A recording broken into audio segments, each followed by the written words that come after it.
for her. Great. All righty. What are we doing? We are on Parshas Va'era, the second Parsha in the book of Shavuot.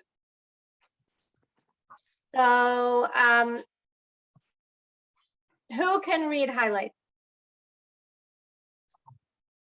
Who I can wants to read. I'm so used to Sue reading them, but I have them here. everything off? God reassures Moses the four expressions of redemption. Moses demurs, the mission and its bearers. Second demurral, the redemption begins. The first plague, blood. The second plague, frogs. The third plague, lice. The fourth plague, swarm of wild beasts. The fifth plague, epidemic. The sixth plague, boils. The seventh plague, hail. That's it. Okay, awesome. So there is a lot here in this parsha. Now, either this week or next week, we are going to take a kind of a broad step and really look at what I think we have to do is why does this whole kind of discussion around the departure from Egypt, Yetzias Mitzrayim, why does it play such a primary role in Judaism? It's huge. It's huge. And we say it multiple times a day. We have a whole holiday surrounding it. We really need to take a good look at what that's about. So I can't guarantee that we will get to it today, but I will lean there, tackle it either this week or next week. Probably it looks more likely for next week, but please hold me to it. What I'd like to start out with is looking at a verse from chapter 6, verse 6. So right towards the beginning of the parsha. And here, this is a fascinating piece. I'd like to take, who can read this verse? Is it the one that starts with? Let's read actually just to give it context, maybe read 5 through 7. So it's moreover, that one? Yep. Mm-hmm. Yeah. Moreover, I have heard the groan of the children of Israel, whom Egypt enslaves, and I have remembered my covenant. Therefore, say to the children of Israel, I am Hashem, and I shall take you out from under the burdens of Egypt. I shall rescue you from that service. I shall redeem you with an outstretched arm and with great judgments. Okay, perfect. Okay, great. So the word, it's interesting because the Rabbi of Gur points out something very fascinating. And he says that the Hebrew word for burdens, which in the Parsha is sivlos, burdens. He explains that the word does not only mean burden, but it also means tolerance. So in a certain way, the Rabbi of Gur, according to his translation and his interpretation, the verse reads, the pasuk reads, "V'hotzesi eschem mitachas sivlos Mitzrayim." So not I will take you out from under the burdens of Mitzrayim. Sue is having computer trouble. Okay, thank you. But according to the Rabbi of Gur, it would then be read, I will take you out from being tolerant of Egypt. Now, what does that mean? Like, what is according to the Rabbi of Gur, what is Moshe really saying? What is Hashem really saying? You know, what does that mean? I'll take you out from being tolerant of Mitzrayim. So, in the previous portion, in the previous parsha, we talked about the parsha describes how the Jewish people criticized Moshe and Aaron for having agitated Paro by calling for their freedom. they kind of like, they criticized him. They criticized them and they said, come on, Moshe and Aaron, why are you rocking the boat over here? Like he's now agitated. It's getting worse, not better. And how could they have done that? What was going on mentally for them? So they had become so kind of integrated in their enslavement, so deep in the slavery, deep in the servitude, deep in their identity of themselves as slaves, that they were unwilling to kind of like even make any sacrifice or make any move towards freedom if it caused any discomfort whatsoever. Yeah, Adrienne, were you going to say something? I was just waving to Sue that Oh, she got gotcha. on. Gotcha. Okay. I'm glad you got on, Sue. So it was almost as if slavery had become this acceptable way of life for the Jewish people. And we even read later on in Bamidbar, in Numbers, where in chapter 11, verse 5, where the Jews went to Moshe and they said, we long for, quote unquote, the good old days in Egypt. And they went on to describe all the delicious foods that they had in Egypt. They went on to say, when we had fish and we had squash and we had melons, leeks, onions, and garlic, literally. And they're like, they look back and they say like, we want those times again. So they had become mired in their reality of themselves, their identity as being slaves. And so here we have in this verse in the very beginning, we're taught the very first step of liberation, which is to become, to get over kind of the tolerance of their own enslavement. I'm going to take you out from being tolerant of Mitzrayim, from being tolerant of your enslavement. And how were they taken out from being tolerant of slavery? Sue, we're on page 319, the very beginning of the Parsha. Okay. So what did they have to do?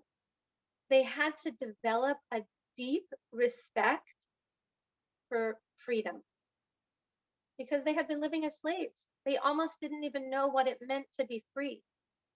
They hadn't cultivated that sense of how valuable freedom is. And to value,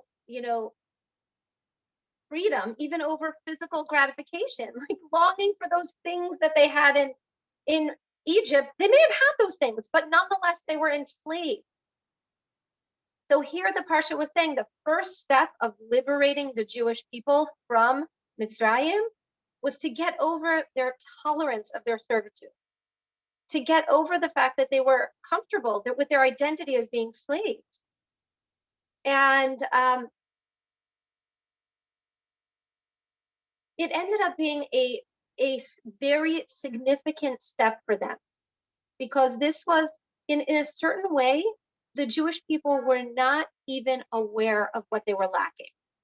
Meaning they were so mired and so steeped in their servitude and their slavery that they couldn't even see beyond it. They couldn't even expect, they couldn't even long for the freedom that a free person might have. It's interesting, this morning I had a shaitel appointment, and my wig lady is from Romania, and she remembers. I don't remember if it was her family. I don't remember exactly the years of everything when everything happened, but she was describing the communism in Romania, and she was describing how.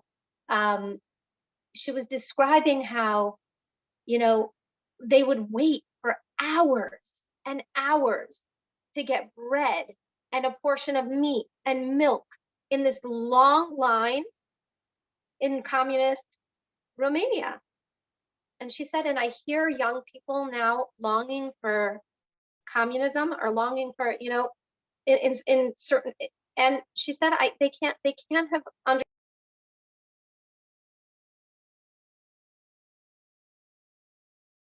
So the first step of liberation is really stepping out of being tolerant of being enslaved. And here, what helped them to acknowledge what freedom was? What helped them? They weren't even aware that they were lacking freedom. They were so mired and steeped in their slavery that they couldn't see beyond it. They didn't know they were missing something. And so here Moshe was this spiritual leader who went forth with his brother Aaron and went to Paro and said, we're not accepting this anymore. And the Jewish people were upset that they did this. But Moshe's goal was to say, you guys, you got to get out of the tolerance of your servitude.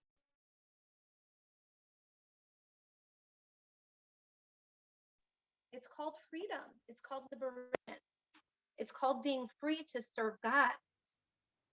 Do you keep hearing my microphone getting muted? Sorry. People keep calling in, and because I'm on my phone, we didn't get my computer back, but you can hear me now, correct? Okay. So Moshe was this spiritual leader who, in essence, he went forth and he was saying, like, don't accept slavery. Don't accept. Hi, Mayor. Good luck. Don't accept slavery as a viable option. Remember that there's something more. Remember that there is something more that you can have. There's freedom. There's liberation. There's being free to serve God. Whereas the Jewish people did not even, they didn't even have the sense, the good sense to understand just that they were suffering and that their enslavement was really injurious for them. And I think that how this is relevant is, you think about the words of the pasuk, the words of the verse according to the Rabbi of Kor, and I will take you out from under the tolerance of Egypt. And the message translated to the Jewish nation at that time, don't be tolerant of your enslavement, despite whatever it is that you have there. You don't have something which is life-changing, which is your freedom and your liberation. So don't neglect that you're missing something. And the message for us is the first step of really changing any pattern that we are in or any situation in which we find ourselves is to get out of the tolerance of it. Just because we're in a situation doesn't mean that it's ideal. To recognize and develop an intolerance for the things which are beneath us. And that was really the line, the whole point of this verse is that there was this concept of destructive tolerance. We're tolerant of things, we're complacent, we're good where we are. Rabbi Israel Tauber,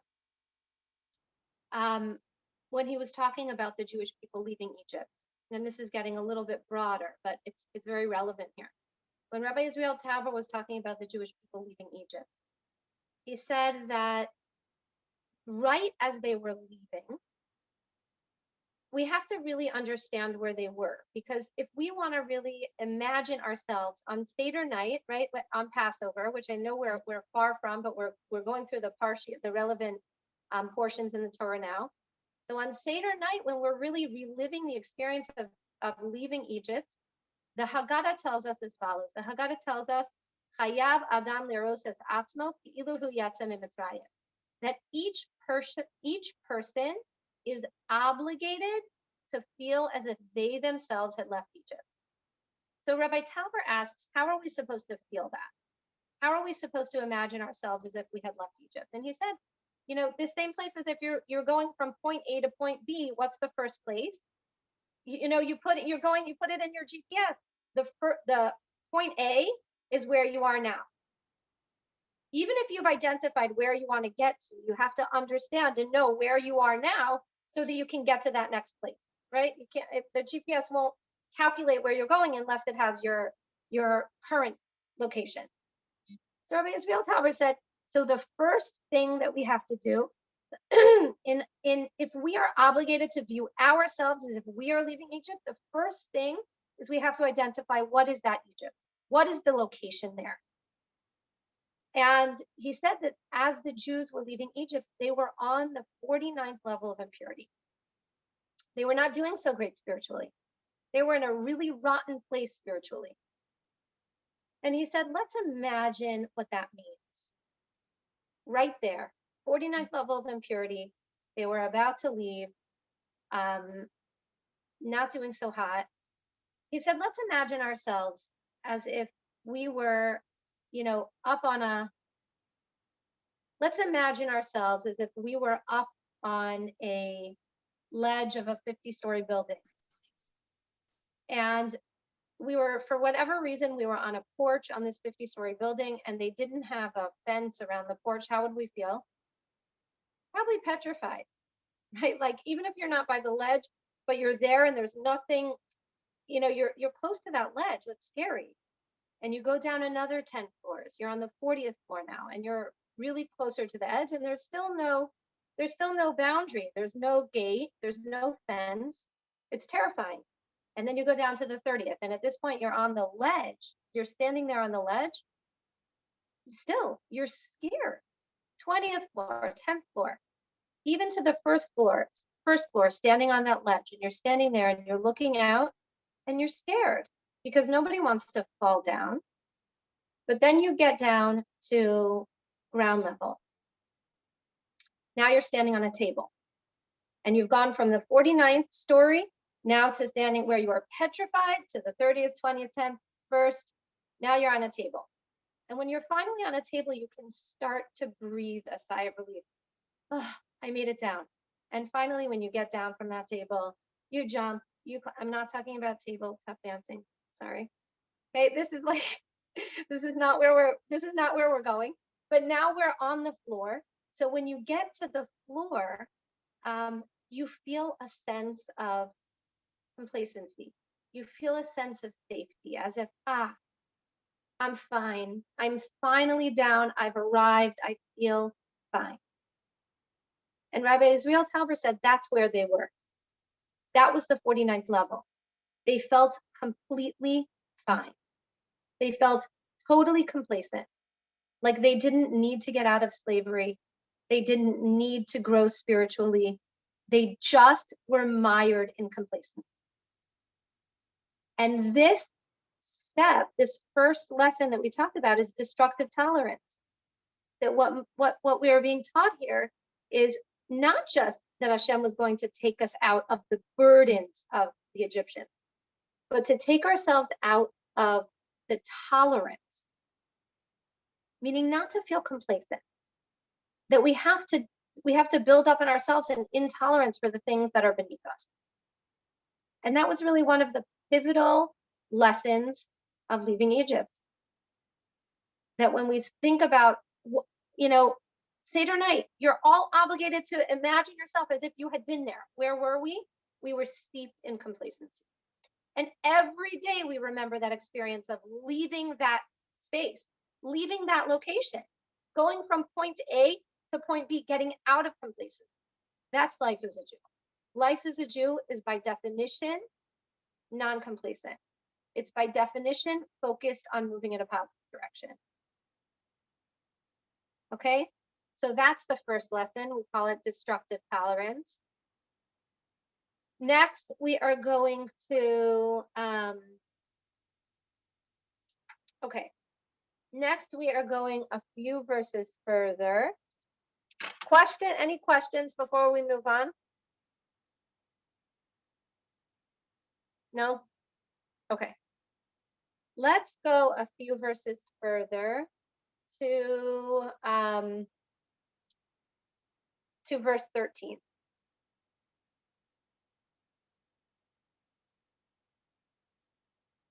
Okay. Who can read this? Who's reading verse 13? You want me to read it? 13. 13. Somebody read it. Okay, Hashem spoke to Moses and Aaron and commanded them regarding the children of Israel and regarding Pharaoh, king of Egypt, to take the children of Israel out of the land of Egypt. So, interestingly enough, is that the Talmud points out, the Talmud Yerushalmi points out that at this point, Moshe was instructed to,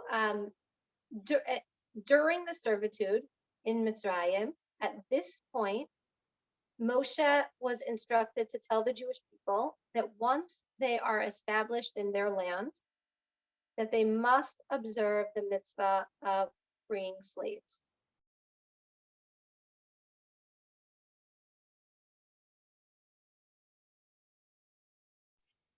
Sorry about that. I just got another. I never get so many calls. People must sense that we're learning Parsha. Something holy is going on.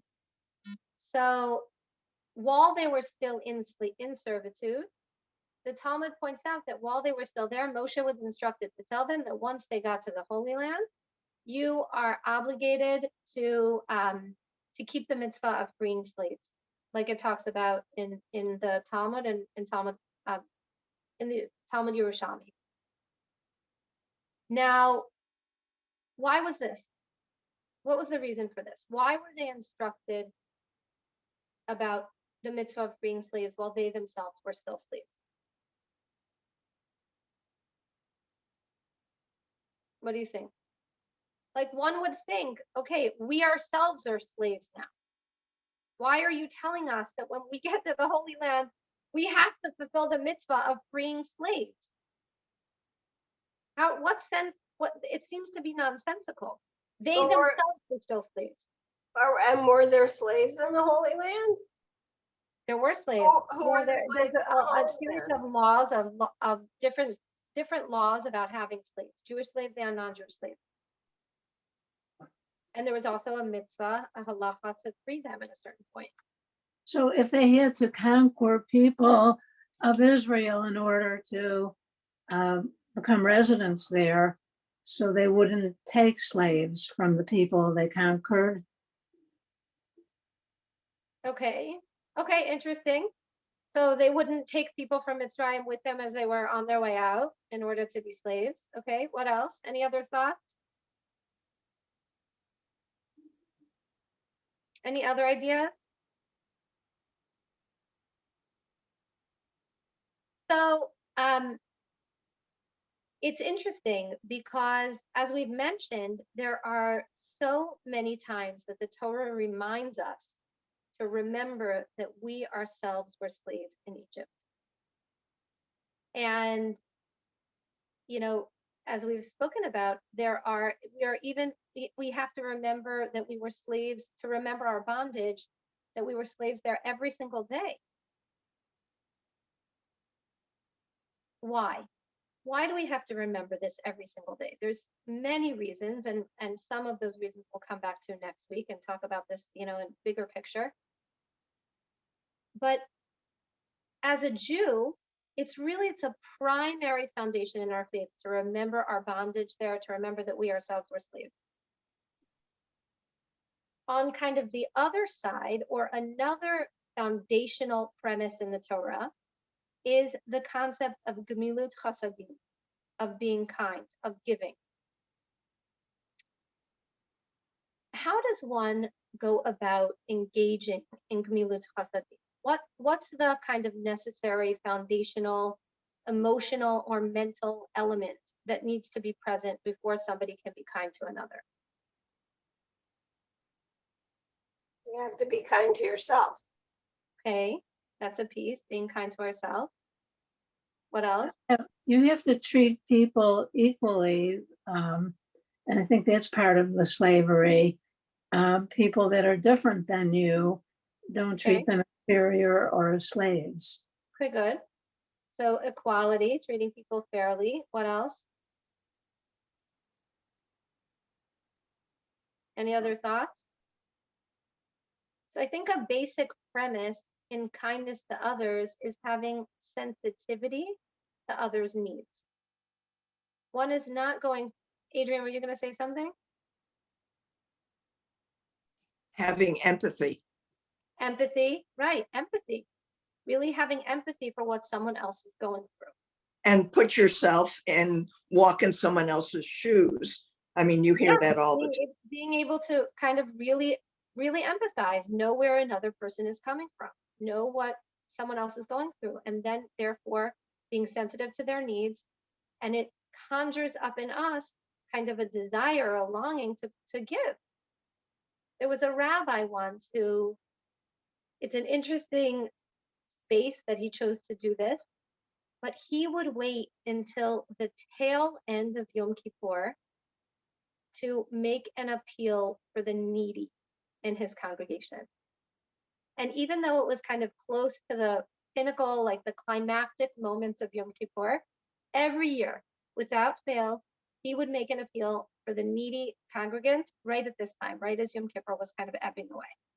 And people went to him and said, why are you choosing this time to turn to your congregants?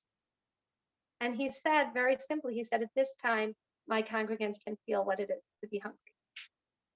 And now that they can feel it, even just for a few moments, and even though it's of their own choice, and even though it's this holy day, they can feel it now. They can have real empathy for what other people are going through. And I found that when people can empathize, he said, that's when people can build up in themselves a desire to give. So what's the focus here?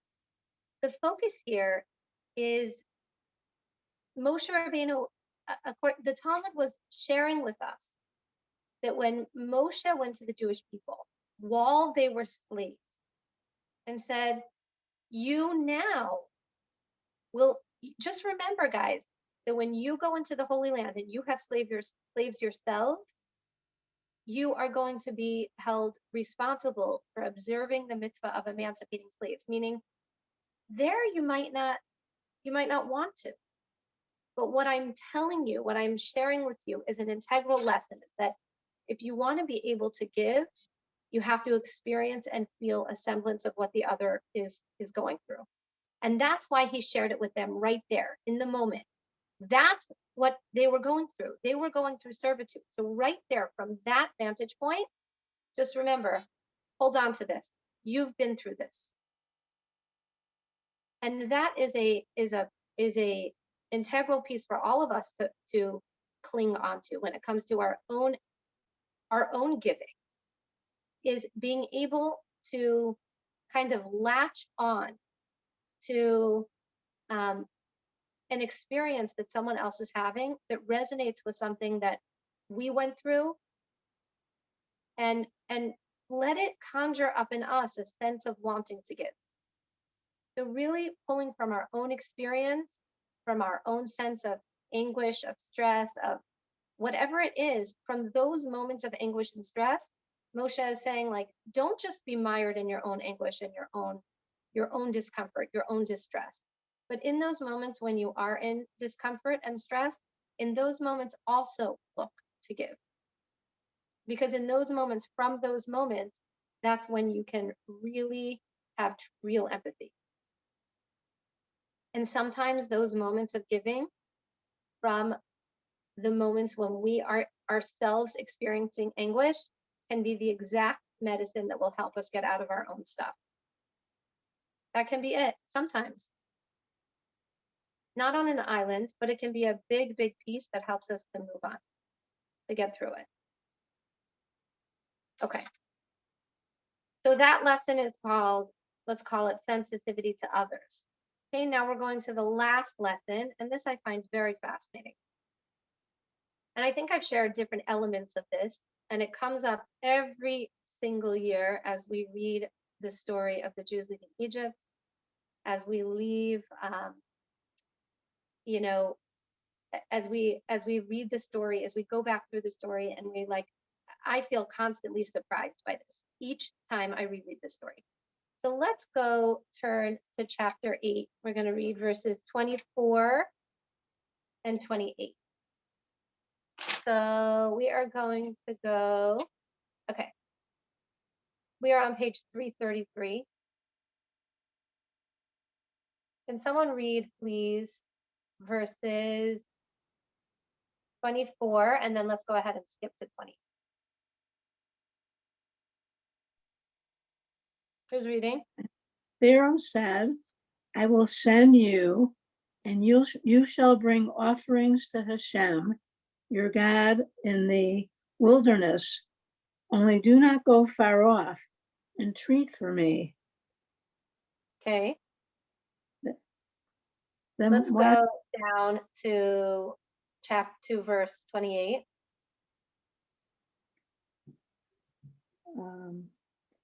But Pharaoh made his heart stubborn, even this time, and he did not send out the people. Okay, perfect. So what do we see repetitive when during this whole episode of the 10 plagues? We see like Paro being perpetually stubborn, right? We see him like experiencing a plague, then being extremely penitent and remorseful about it. Him saying like, oh my gosh, I'm gonna let you go, I'm gonna let you go. And then all of a sudden he hardens his heart and he changes his mind at the last.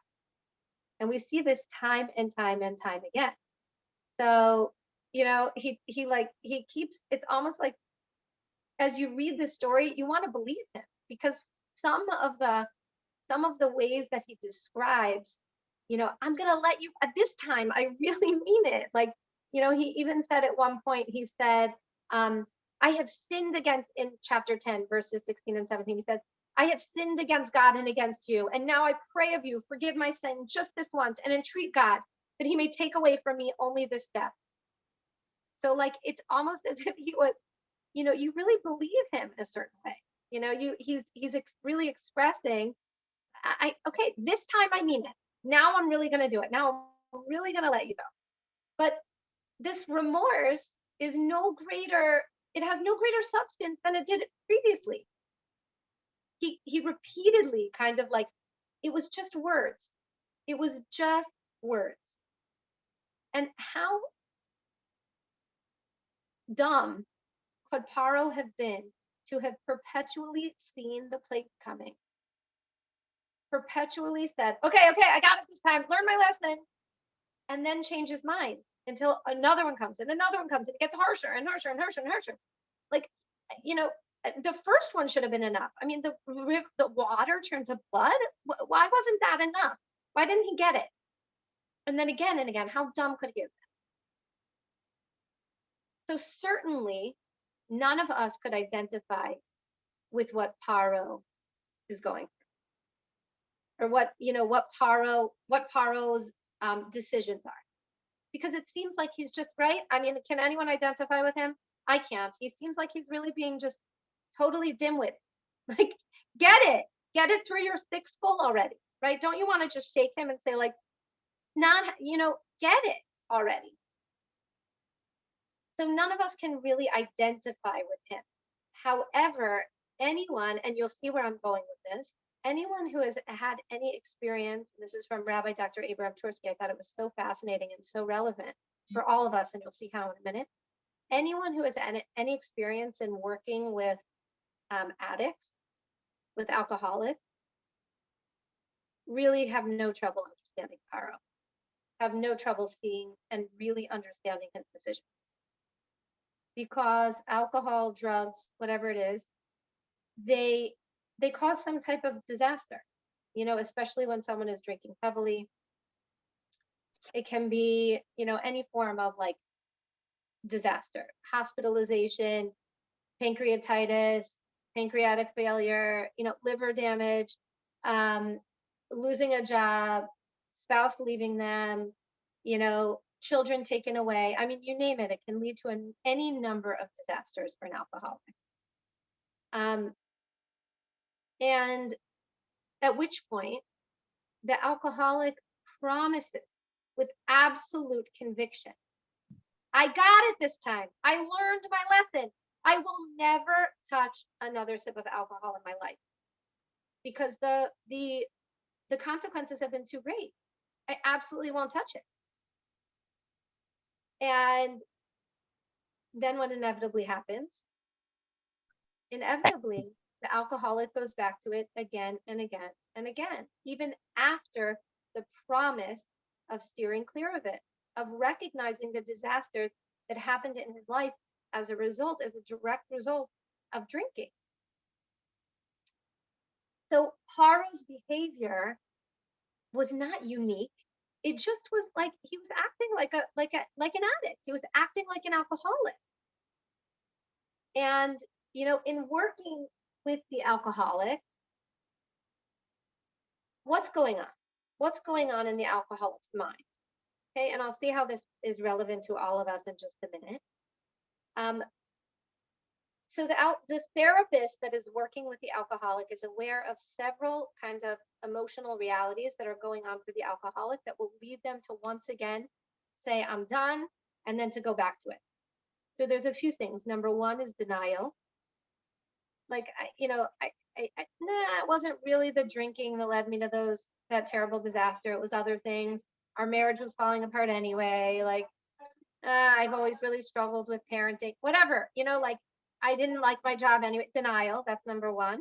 Two is rationalization. So that's like, explaining away everything, closely tied to denial, but I can explain everything. It's not, it all makes sense. And three is compulsion, which is I have so much compulsive desire to drink that I can't overcome it. So these psychological kind of mental pieces, denial, rationalization, and compulsion, are very evident in the alcoholic. They can also exist in the non-alcoholic. Now, maybe to a less dramatic degree, but these components nonetheless are not just they don't just apply to the addict and the addict returning to whatever they're addicted to, but they can also apply to anyone who has repetitive destructive behavior, either with or without being aware of it. And this is where I found it so fascinating, is that when the Torah reiterates over and over and over again what Paro did, he committed himself to veering far away, he committed himself to letting the Jewish people go. And then he said, no, I'm not. And he enters into this alcoholic mentality of denial, rationalization, and compulsion. I can't do it. I'm not doing it. I'm not letting them go. So what the Torah was teaching in that repetitive pattern is that we can all on some level engage and enter into that pattern in our own lives. Is that we can all kind of enter into various temptations, various challenges, various situations that confront us on a day-to-day basis. And there are consequences to them. And we might be aware of what those consequences are, but we keep doing them. We keep doing them over and over and over again. For some people, this is staying up very, very late. For some people, this is excessive use of their cell phone. For some people, this is like excessive time on social media, whatever. I mean, we have this in abundance today. It's what, what's that word? Binging on a certain show, and you stay up way too late, and it's going to impact your sleeping, and you're going to be a grouch the next day, and you do it again. And then again, no, I'm not doing this again. I'm going to bed on time. And then the next week you find yourself binge watching another Netflix series, right? Like, how many times do we enter into the same repetitive destructive patterns? We see the patterns of destruction. We see how it impacts us. And yet we also enter into those same patterns by rote that we too cannot break free from. So how would we? How do we? Like, how do we kind of like avoid the Paro syndrome? How do we avoid it? Because I mean, I can certainly relate to this. Am I alone? Identifying patterns that like, I'm done with, and then finding myself in the pattern again. You know, the definition of insanity is doing things the exact same way and expecting a different result, right? That's insanity. So why are we all in some ways insane in this way? Doing exactly the same thing over and over and over again, and yet expecting a different result. So help me to help us figure out how to avoid this Paro syndrome. How do we do it?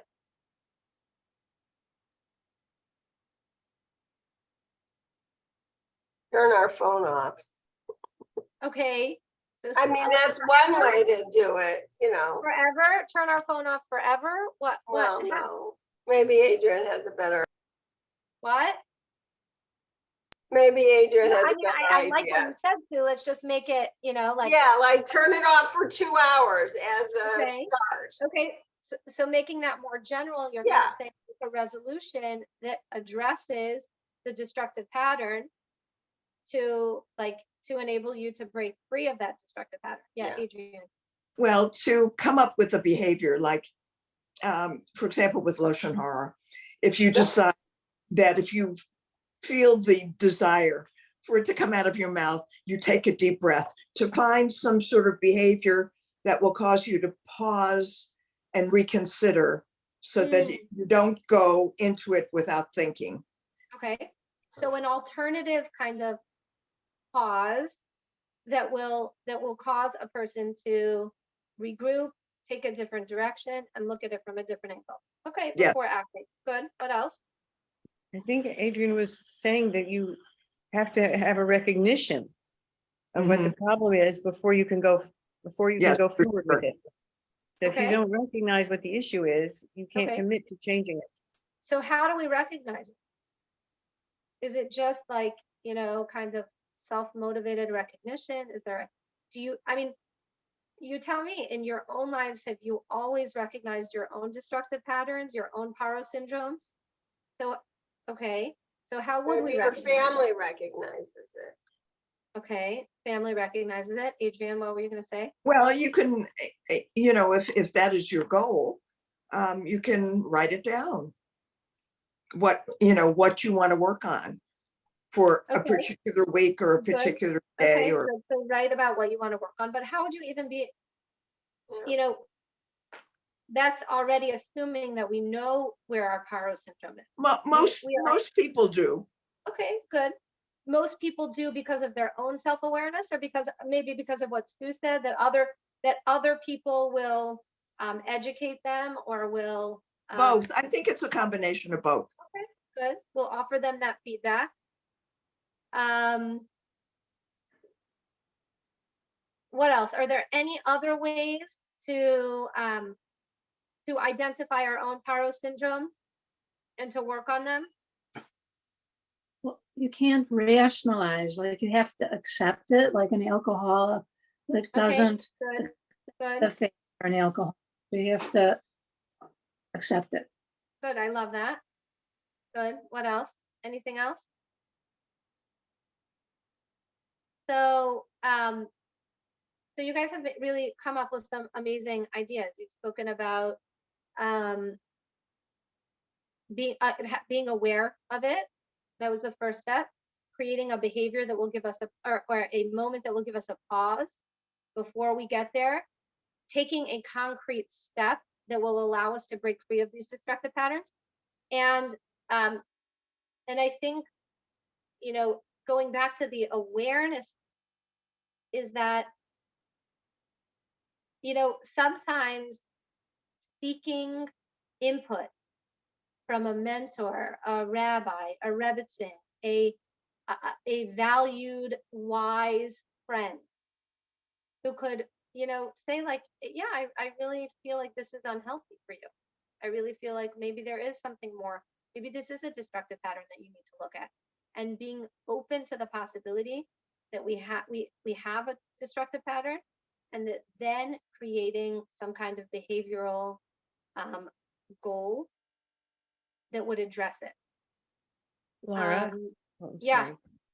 I don't Yeah, know if this would impact what you're saying, but it seems that if a person takes the addictive behavior to the nth degree, they would, as soon as they falter at their resolution, they would go back to the addictive behavior. So part of it might be to be able to get back on track, because the addict Mm, oftentimes doesn't, and mm. it might require a recalibration and getting back on I like track. that.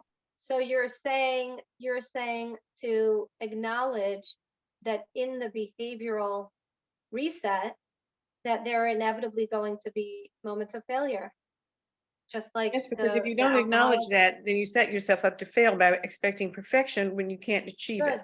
Good. Okay, good. Very, very true.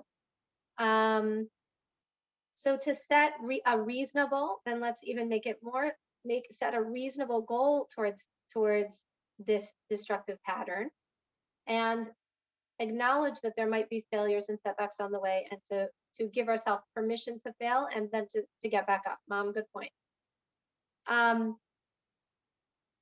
so, but nonetheless, what we really have identified here, and what Rabbi Dr. Torsky has, inspired me to really think deeply about, is how the very reason, perhaps, for the repetitive nature of these patterns that are reiterated time and time again in the Torah is to point out to us that these patterns that Paro exhibited in promising to release the Jewish people and then reneging on that, despite the significant consequences that he would face, is something that we too can experience time and time again through our own destructive patterns that we promise to steer clear from, and then find ourselves back in these patterns over and over again. So the Torah, in the end of the day, the Torah does describe that Paro let us go, which means, like, in the end of the day, he did keep that conviction. And I think maybe there's some hope in that, like, that we also can create a behavioral, some kind of a behavioral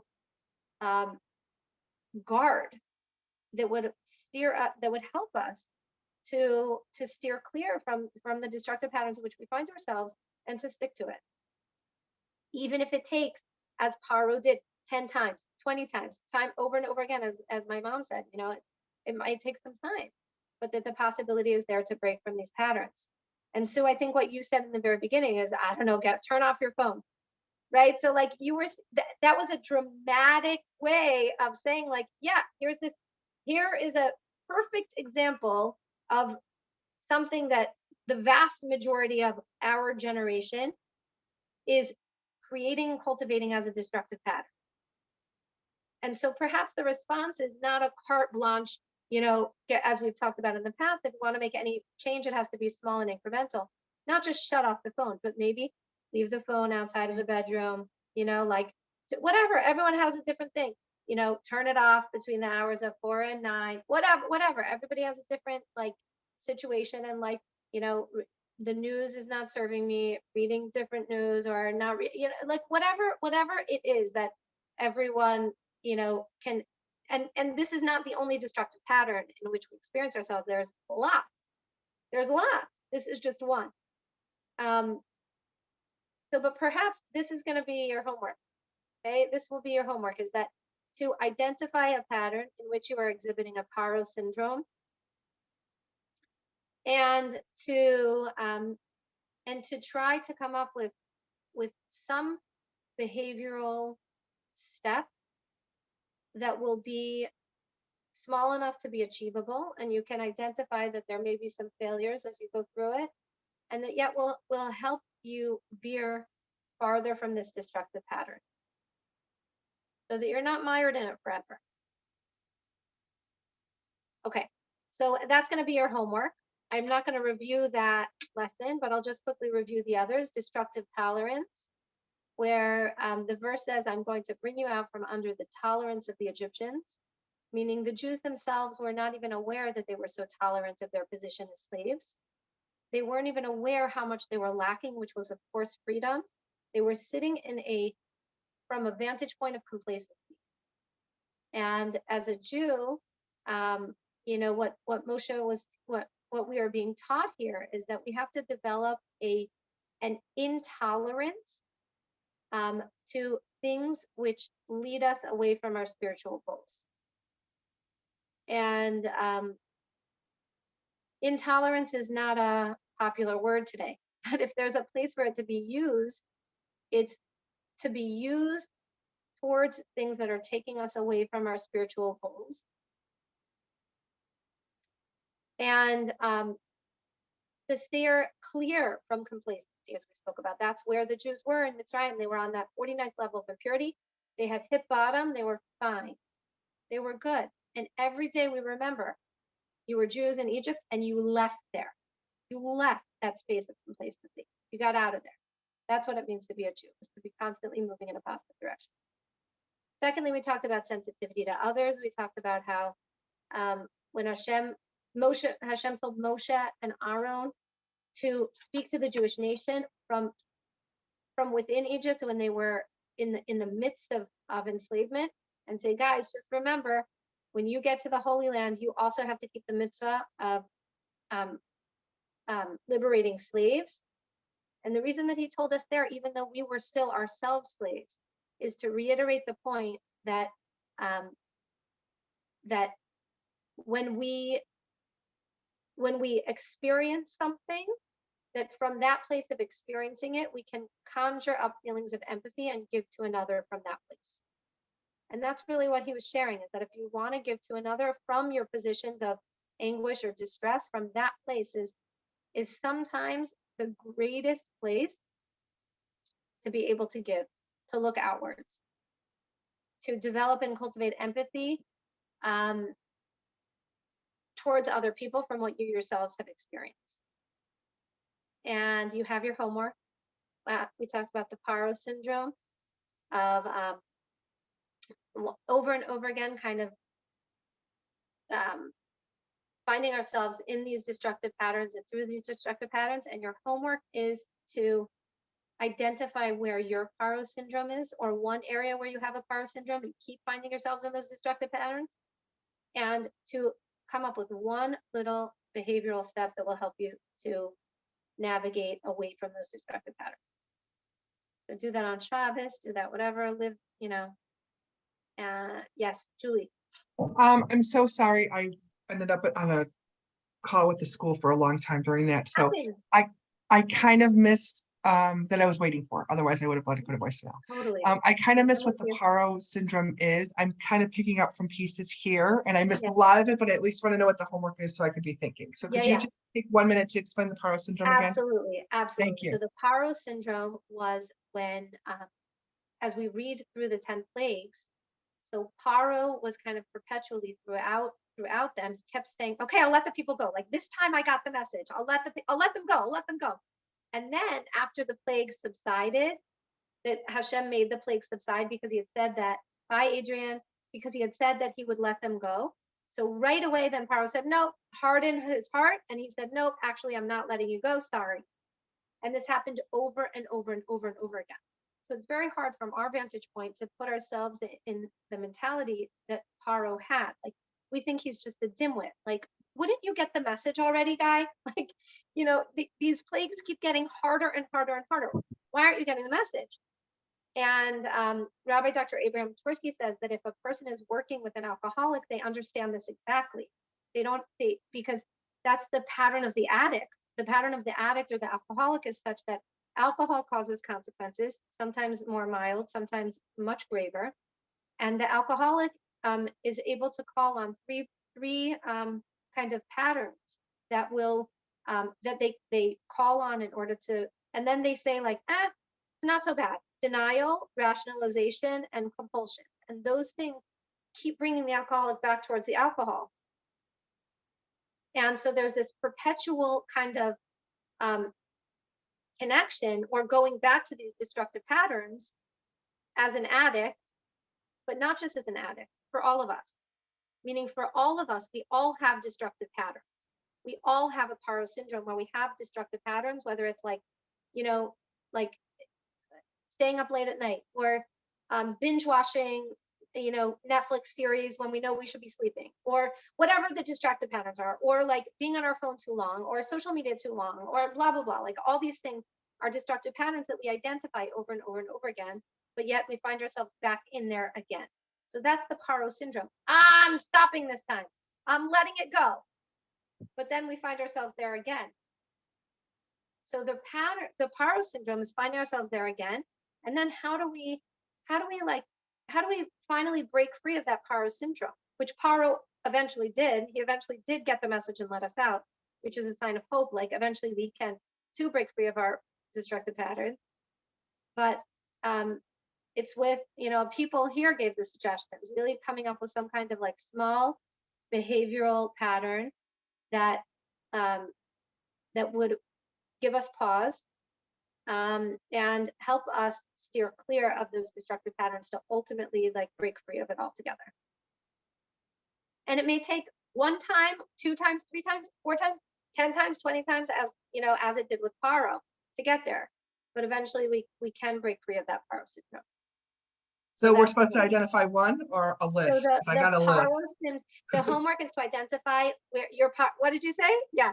Got a identify- list. I could, Yeah, I yeah, can yeah. identify. I'm with I can you. hardly I'm with you. believe that. Yeah, I'm with you. I think we all do, but like yes, to identify where you're, let's say you're either maybe not a primary Paro syndrome because it might be too big, but certainly like one small perpetual, like where your Paro syndrome is and where you keep finding yourself and target that destructive pattern and say like, I'm breaking free. Like that was Paro. I'm not doing this.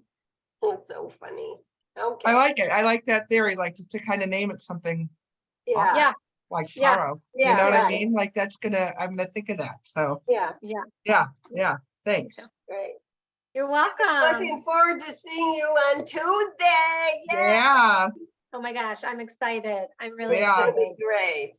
There were like 30 people Tuesday night for Eve. oh yeah, there were a little over 30 and then we had like we had 17 on Zoom and a lot of them were couples. Oh, So wow. No way. That is Yeah. fabulous. yeah. That's And it was a fabulous. great class. Yeah, it was great. Thank you, What did you Laura. think about? Yeah, What did you thanks, think Laura. about? Oh, Yeah. she talked about your destiny. Your destiny. Laura, what are you going to be teaching about? So I was just speaking to I Julie. was just speaking to I Julie. voice noted you, Julie. voice noted you, Julie. What'd you say? What'd you say? You're echoing. You're I echoing. actually I think I want to talk think I about want to talk freedom. about freedom. I want to give a I mantra. want to give a mantra. Good. I was Yeah. hoping we get a mantra. I want to give a mantra. Julie, I'll speak to you about whether I should actually bring them onto the card. But I think I want to bring the mantra and speak about You know, how we can't really understand you. Laura. Something just happened with your Something just voice. happened with your voice. Oh, and mine too now. okay. That's the recording.